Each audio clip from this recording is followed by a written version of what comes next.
Alright, hello guys. This is Brian McComas. I want to go over something really quick. Sorry for the video being a little dark. I don't have all the lights on in here. This is the wooden dummy, and I want to go over something that you don't really see on YouTube too much. And it's about Wing Chun, and it's about pros and cons of working with the dummy. Okay? First of all, you shouldn't be on the dummy at all until after you've had a lot of your basic Wing Chun training done.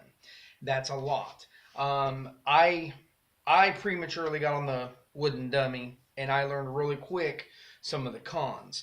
The most basic cons to getting on the wooden dummy is if you don't know the proper bone structure, the proper footwork, and you've had the money and you've bought a wooden dummy. This is a cherry wood wooden dummy. This is one of the more expensive ones out there. If somebody goes and let's look at Jake Mace on YouTube. That guy doesn't know anything about Wing Chun.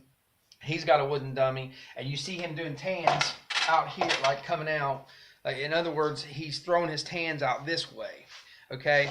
Now you imagine somebody who has taken one or two classes or put in like less than a couple hundred hours, and they're not doing the tan right. Tan comes out and disperses in an outward motion, and it's slightly veering out. Your hand starts from the center and then slides out.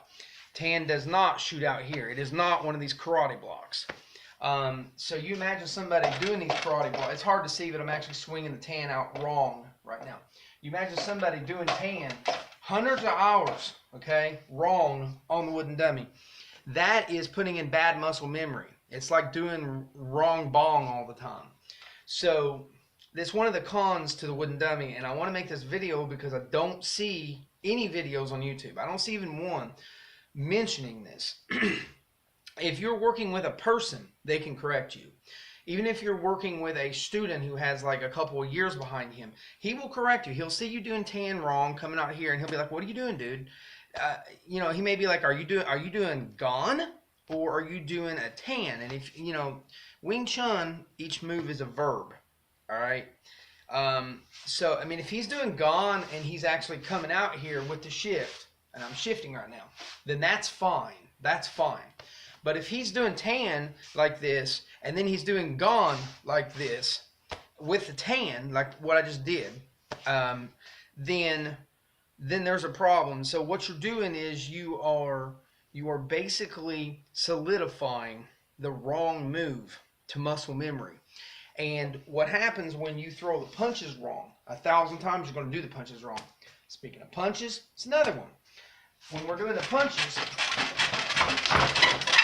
okay, you are supposed to be from man sao wu sao, shooting straight in, dropping, shooting straight in, dropping. Let me go down to the camera a little bit better. So if I'm aiming a little bit lower here, you drop so the other one chambers. Okay, this is it. You are not circling. You're not doing this. Okay, it's hard to see what I'm doing with the camera here. In other words, I'm not going straight now. Okay, this is straight, and then dropping down. Straight, dropping down. Straight, drop down. Okay, but this is wrong. What I'm doing right here is wrong, because I'm actually coming up and down and scraping with the knuckles. You see people on YouTube doing this. You see Jake Mace doing this.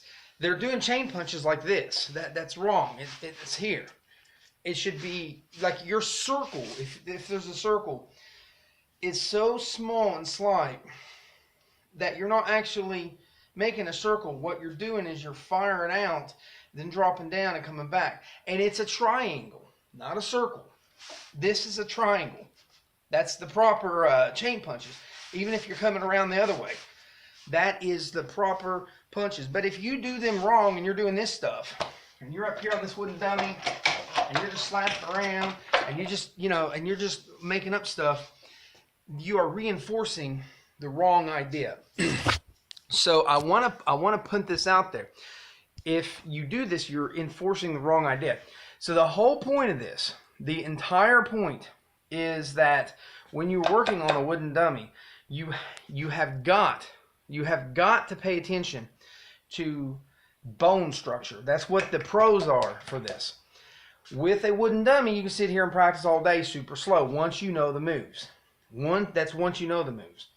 But if you do not know the moves and you don't know the proper verb, the proper bone structure, you don't have at least a couple of years behind you before you get on the wooden dummy, then you're going to reinforce it wrong. And like I said, I prematurely jumped on the wooden dummy. I had to be corrected by the guy that was teaching me Kung Fu.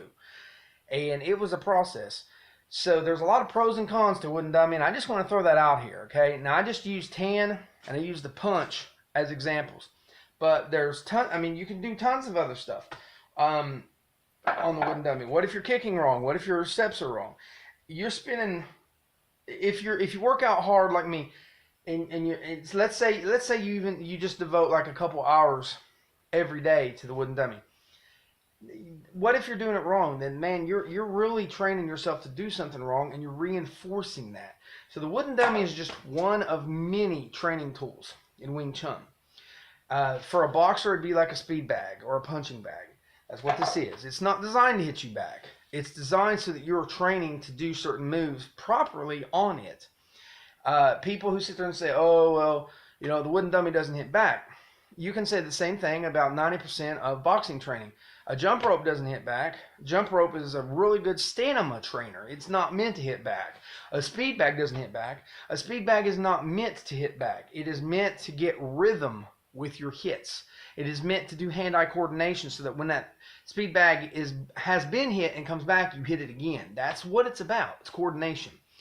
The wooden dummy, it is developed and it is created so that we can hit this thing slow, not fast, slow, and work on bone structure. We can work on the forms. We can do all kinds of things with this that with a person, they're not just going to sit there and let you be their partner and you're doing the damage to them for hours and hours and hours. So that's where the wooden dummy comes in as a pro. But again, with the con, if you're doing it wrong, you don't need to be on the wooden dummy, okay? I'm just saying it. I don't see any other YouTube out there videos about this. Everybody wants to jump into getting a wooden dummy. They are really great. They look great as furniture too. I got mine wrapped up with rope right here so that I can hit hard in the face. But with the wooden dummy, everybody wants one, but man, it can really hurt your training.